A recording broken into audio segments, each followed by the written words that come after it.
خراج پیش کرتے ہوئے حضرت اقبال نے کہا تھا کہ کیا تو نے صحرا نشینوں کو یکتا، نظر میں خبر میں اذان سحر میں۔ اللہ اکبر، شہادت ہے مطلوب و مقصود مومن، نہ مال غنیمت نہ کشور کشائی۔ شہادت ہے مطلوب و مقصود مومن، نہ مال غنیمت نہ کشور کشائی۔ اللہ اکبر، دو عالم سے کرتی ہے بیگانہ دل کو، عجب چیز ہے لذت آشنائی۔ یہ غازی یہ تیرے پر اسرار بندے، جنہیں تو نے بخشا ہے ذوق خدائی۔ دو نیم ان کی ٹھوکر سے صحرا و دریا، سمٹ کر پہاڑ ان کی ہیبت سے رائی۔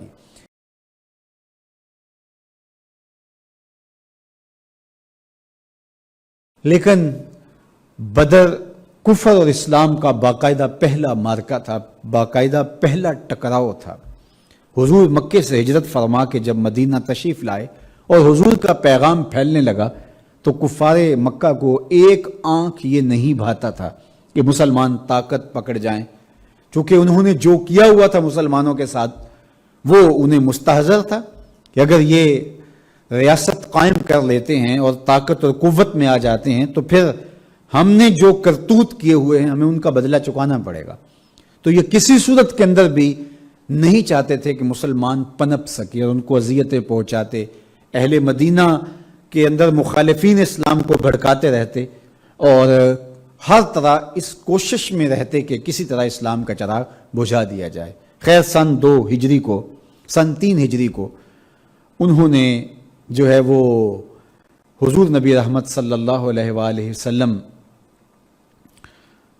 کے جان نثاروں پر، حضور علیہ السلام کے غلاموں پر ایک فیصلہ کن دھاوا بول دیا اور وہ وہاں سے چلے 1000 کا لشکر لے کر ابو جہل کی قیادت کے اندر۔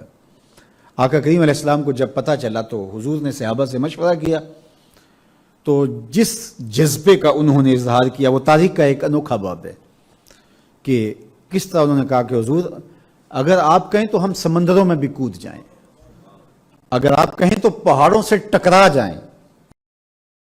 کیا ہوتے ہیں ہم دیووں سے لڑ جائیں، سنانے نو کے نیزہ بن کر سینائے باطل میں گڑ جائیں، نبی کا حکم ہو تو پھانس جائیں ہم سمندر میں، جہاں کو محو کر دیں نعرہ اللہ اکبر میں۔ انہوں نے کہا جی حضور ہم بالکل حاضر ہیں، اور پھر حضور کے ساتھ 313 مجاہدین میدان بدر میں پہنچتے ہیں۔ عقیدتوں کے رنگ نرالے تھے اور محبتوں کی کہانی دل آویز تھی۔ 2 گھوڑے 6 زرہیں 8 تلواریں 70 اونٹ، یہ کل اثاثہ تھا، اور یہ کفر و اسلام کی پہلی ٹکر ہونے والی تھی۔ صرف 2 گھوڑے، ایک حضرت مقداد رضی اللہ تعالیٰ عنہ کے پاس تھا اور ایک حضرت زبیر بن العوام کے پاس تھا، باقی 70 اونٹ، اور باری باری 3 آدمی انہوں نے باریاں مقرر کی تھی اور ان پر باری باری سوار ہوتے، اور 6 زرہیں تھیں ان کے پاس، 8 تلواریں تھیں، اور جن کے پاس تلواریں نہیں تھیں انہوں نے کھجوروں کے ڈنڈے توڑ لیے۔ یہ اللہ کے مجاہد تھے، چلے تھے جنگ کرنے کو۔ کیا دل آویز گھڑیاں تھیں، حضور چل رہے تھے اور یہ ہاتھوں میں کھجوروں کے ڈنڈے توڑے ہوئے اور تلواریں لیے ہوئے چل رہے تھے۔ تو یہودیوں نے کہا مسلمانوں کس بل بوتے پہ جا رہے ہو، تمہارے پاس تو آلات حرب و ضرب ہی نہیں ہے۔ تو حضور ساتھ ساتھ چل رہے تھے تو اشارہ کر کے کہا نہ تیغ و تیر پر تکیہ، نہ خنجر پر نہ بھالے پر، بھروسہ ہے تو اس سادی سی کالی کملی والے پر، ہمارا بھروسہ تو ان پر ہے۔ تو حضور علیہ السلام کے جانثار وہاں 80 میل دور مدینہ المنورہ سے بدر ایک کنواں ہے، وہاں آ کر کے پڑاؤ کرتے ہیں۔ ادھر سے 700 سے لے کر 1000 تک کی روایات ہیں۔ کفار تھے جو اس دور کے جدید اسلحوں سے لیس وہاں پہنچتے ہیں۔ اب جب لشکر آمنے سامنے ہوئے تو عمیر بن وہب کو ابو جہل نے بھیجا کہ جاؤ دیکھ کر کے آؤ مسلمانوں کی تعداد کیا ہے۔ تو وہ گیا، لشکر کا چکر کاٹا، تو واپس جا کے کہا کہ 300 سے کچھ کم یا اوپر ہوں گے۔ ایک روایت میں ہے کہ اس نے کہا کہ 10 اونٹ کھا سکتے ہیں۔ اچھا، تو اسی طرح نہ اس نے کہا کہ وہ 3 اونٹ کھا سکتے ہیں، تو 300 سے کچھ اوپر ہوں گے یا کچھ نیچے ہوں گے۔ ٹیلوں میں کوئی ان کی کمک موجود نہ ہو۔ تو پھر ایک لمبا چکر کاٹ کر کے آیا اور کہا کہ بس یہی ہیں جو یہاں موجود ہیں، پیچھے کوئی کمک نہیں ہے، ان کے ساتھ آلات حرب و ضرب بھی نہیں ہیں۔ تو ابو جہل بڑا خوش ہوا، اس نے صنادید قریش کو کہا کہ پھر تو لڑائی کی نوبت ہی نہیں آئے گی، رسیاں اکٹھی کرو اور جکڑتے جائیں گے اور اونٹوں کے ساتھ باندھ کر کے سینے حرم میں لے جائیں گے اور وہاں بیت اللہ کے آس پاس دیواروں کے ساتھ باندھ دیں گے، لوگوں کو بتائیں گے یہ نیا دین لانے والے تھے۔ وہب بن عمیر نے ایک تاریخ ساز جملہ کہا، اس نے کہا کہ تمہیں میں نے جو خبر دی ہے وہ سچ ہے کہ 300 سے کچھ اوپر یا کچھ کم ہے، تعداد اس سے زیادہ نہیں، وادیاں ٹیلے سب دیکھ آیا ہوں، آلات حرب و ضرب بھی بہت تھوڑے۔ تو اللہ نے ایک فرشتے سے ہی مدد کر دی ہوتی، ہزاروں فرشتے بھیجنے کا مطلب کیا؟ یہ حضور کا پروٹوکول تھا، یہ حضور کا اعزاز تھا، یہ حضور کی تکریم تھی۔ جب جنگ اختتام کو پہنچی، 70 کافر مارے گئے، 70 قیدی ہو گئے اور 14 مسلمان شہید ہوئے، تو جبریل حضور کی خدمت میں حاضر ہوئے۔ انہوں نے جو زرہ پہنی تھی اس کی دونوں جانب گرد جمی ہوئی تھی، اور جبریل نے آ کے حضور کی خدمت میں عرض کی کہ یا رسول اللہ صلی اللہ علیہ وسلم، میرے رب نے مجھے حکم دیا ہے کہ محبوب علیہ السلام سے پوچھو کہ محبوب آپ راضی ہیں، اور جب تک آپ اجازت نہیں دیں گے ہم واپس نہیں جائیں گے۔ تو حضور نے فرمایا جبریل میں راضی ہوں۔ اللہ اکبر! تو یہ حضور کا اعزاز تھا، حضور کی تکریم تھی کہ بدر میں اللہ تعالیٰ نے مسلمانوں کی یوں مدد کی، یوں نصرت فرمائی۔ وَلَقَدْ نَصَرَكُمُ اللَّهُ بِبَدْرٍ وَأَنْتُمْ أَذِلَّةٌ، تم بے سر و سامان تھے، تمہارے پاس اسلحے بہت محدود تھے، زرہیں 8 تلواریں، کیا اس سے جنگیں لڑی جا سکتی ہیں؟ لیکن تمہارے اندر رسول کریم کی رحمت، حضور کا وجود مسعود، اور ہم نے اپنی رحمتیں نازل کی، اپنی کرم نوازی اور مدد تمہیں دی، اور کمزوروں کو وہ قوت اور یہ رفت کے پھیرے لگائے۔ آج بھی کہانیاں سننے کے بعد ایمان کو تازگی اور فرحت ملتی ہے کہ وہاں کس طرح یہ لوگ جھپٹ پڑے تھے کافروں پر، اور کس طرح ان کو انہوں نے جانچ کر کے رکھ دیا تھا۔ حضرت عبد الرحمن بن عوف رضی اللہ تعالیٰ عنہ فرماتے ہیں کہ میں کھڑا تھا کہ 9 عمر 2 لڑکے میرے پاس آ کے کہتے ہیں یا امّے اتعرف ابا جہل، آپ ابو جہل کو جانتے ہیں؟ تو میں نے ان کی طرف دیکھا اور ان کی عمریں دیکھی اور ان کے ہاتھوں میں چھوٹی چھوٹی تلواریں دیکھیں، تو لیکن وہ غصے میں بھرے ہوئے تھے اور مجھے پوچھتے ہیں ابو جہل کو جانتے ہیں آپ؟ تو میں نے کہا کہ تم نے اس کو کیا کرنا ہے؟ تو ان بچوں نے کہا کہ سنا ہے وہ ہمارے حضور کو گالیاں دیتا ہے، مر جائیں گے یا ماریں گے ناری گالیاں دیتا ہے وہ محبوب باری کو۔ اللہ اکبر! یہ معاذ اور معوذ تھے۔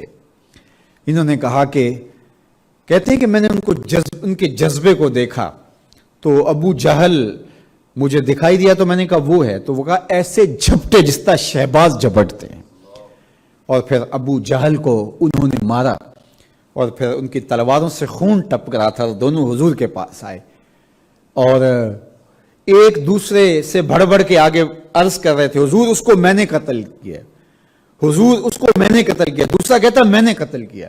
آقا کریم فرمایا اپنی تلواریں دکھاؤ، تو دونوں نے تلواریں پیش کی، تو حضور نے فرمایا تم دونوں نے قتل کیا ہے۔ اللہ اکبر! تو یہ جذبے آج بھی فضائے بدر پیدا ہو تو اللہ کی نصرت اہل ایمان کی آج بھی مددگار ہے۔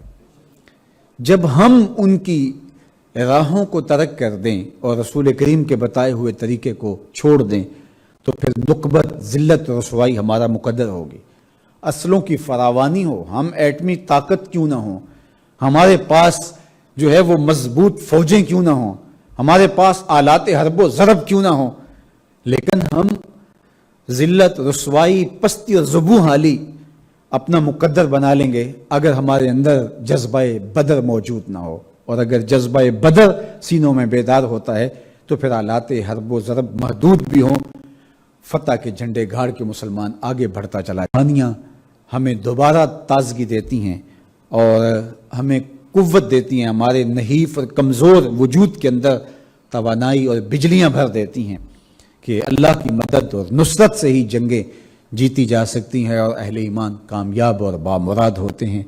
مٹھی بھر لوگوں نے بڑے بڑے لشکروں کو طاقت و تاراج کر کے رکھ دیا۔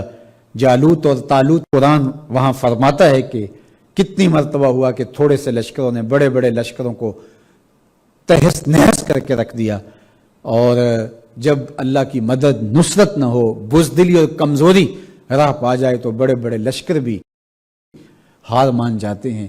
تو لشکروں کی قلت و کثرت یہ ثانوی حیثیت ہے، سب سے بڑی بات اللہ پر اور شہادت کا جذبہ فراواں جب صرف چند لوگ لے اندلس کے ساحل پہ اترتے ہیں اور کشتیاں جلا دیتے ہیں۔ وہ کیسا لمحہ تھا جب ساری کشتیوں کو آگ لگا دی گئی، اور طارق بن زیاد خطبہ دیتے ہیں کہ دشمن تمہارے آگے ہے اور سمندر تمہارے پیچھے ہے، دریا تمہارے پیچھے ہے، اگر تم نے دشمن سے شکست کھا لی تو سمندر میں ڈوب جاؤ گے۔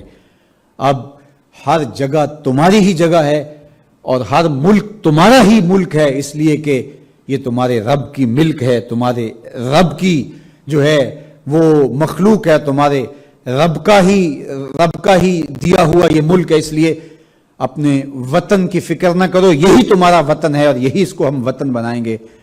اور پھر جب دشمن پر ہیبت طاری ہو جاتی ہے کہ یہ لوگ کہاں سے آئے، کشتیاں بھی موجود نہیں ہیں، تو یہ کہاں سے آئے، زمین سے اگے ہیں یا آسمان سے اترے ہیں؟ اور پھر مسلمانوں نے اندلس کو فتح کیا اور عظیم المرتبت وہ حکومت وہاں موجود ہیں۔ خراج پیش کرتے ہوئے حضرت اقبال نے کہا تھا کہ کیا تو نے صحرا نشینوں کو یکتا، نظر میں خبر میں اذان سحر میں۔ اللہ اکبر، شہادت ہے مطلوب و مقصود مومن، نہ مال غنیمت نہ کشور کشائی۔ شہادت ہے مطلوب و مقصود مومن، نہ مال غنیمت نہ کشور کشائی۔